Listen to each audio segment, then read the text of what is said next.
très connu, même de ceux qui ne croient pas ou qui ne lisent pas tellement la Bible. Moïse sauvé des eaux, hein, cette histoire extraordinaire où un homme et une femme de la tribu de Lévi ont un enfant à cette époque où le pharaon a décidé que tous les garçons devaient être exécutés. On nous dit que l'enfant était beau et que la maman tient à le garder, elle le cache.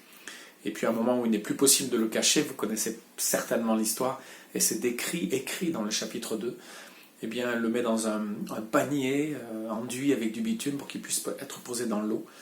Et on va voir en fait dans ce chapitre la ruse, la sagesse et aussi la prudence de cette maman et de cette sœur. Voilà, elle ne l'abandonne pas complètement puisque la petite sœur est en train de veiller. Et puis Dieu est en train de veiller aussi, puisque la fille du pharaon qui va se baigner près de là, eh bien, va finalement s'occuper de cet enfant. La sœur va intervenir en disant « Est-ce que tu cherches une nourrice ?» et la fille du pharaon va donc confier cet enfant à sa maman. Et puis cet enfant va aller à la cour du roi, il va devenir l'enfant de Pharaon, jusqu'à ce qu'il se passe ce moment étonnant et terrible, hein, où Moïse, qui a grandi, tue un soldat égyptien qui est en train de maltraiter un hébreu, et juste après, le même jour, on nous dit, eh bien, alors qu'il est en train de séparer deux hébreux qui se disputent, un des hébreux lui dit « Mais est-ce que tu vas me tuer comme tu as tué l'Égyptien? Qui t'a établi juge au milieu de nous ?»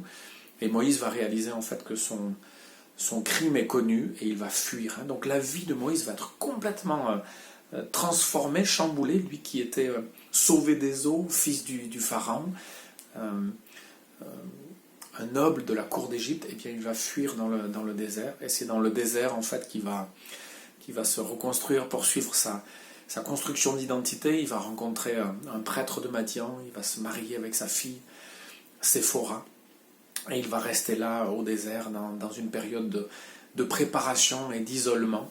Et dans le chapitre 3, eh bien c'est cet épisode extraordinaire où Moïse va voir le buisson ardent, ce buisson qui brûle sans se consumer.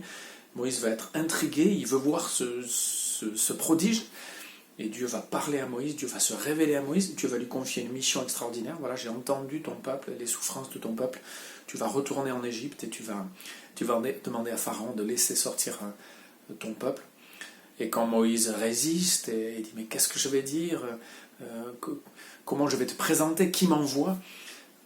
Dieu lui dit « Voilà, je suis qui je suis. » Cette parole extraordinaire où Dieu s'identifie avec le verbe être au présent.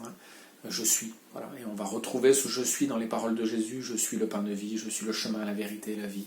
Je suis la porte. Moïse reçoit cette révélation. Je suis aussi le Dieu d'Abraham, d'Isaac et de Jacob. Et Dieu annonce à Moïse tout ce qui va se passer. Voilà, le pharaon va résister. Dieu va envoyer des plaies, des prodiges, mais des catastrophes sur l'Égypte.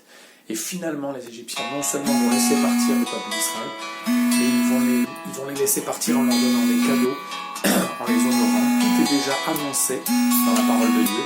Et c'est impressionnant de lire ces deux récits fondateurs.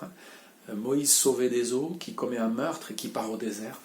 Et puis Moïse qui rencontre Dieu, qui reçoit sa révélation et qui reçoit aussi sa mission. Voilà, si vous n'avez pas rencontré Dieu, si vous ne savez pas quelle est votre mission, eh bien, ma prière, c'est que vous puissiez comprendre ce que Dieu attend de vous, et c'est que vous puissiez comprendre que Dieu est celui qui est, celui qui était, celui qui est et celui qui sera. C'est le Dieu d'Abraham, d'Isaac et de Jacob. C'est le Dieu qui libère le peuple d'Israël et qui veut aussi nous libérer.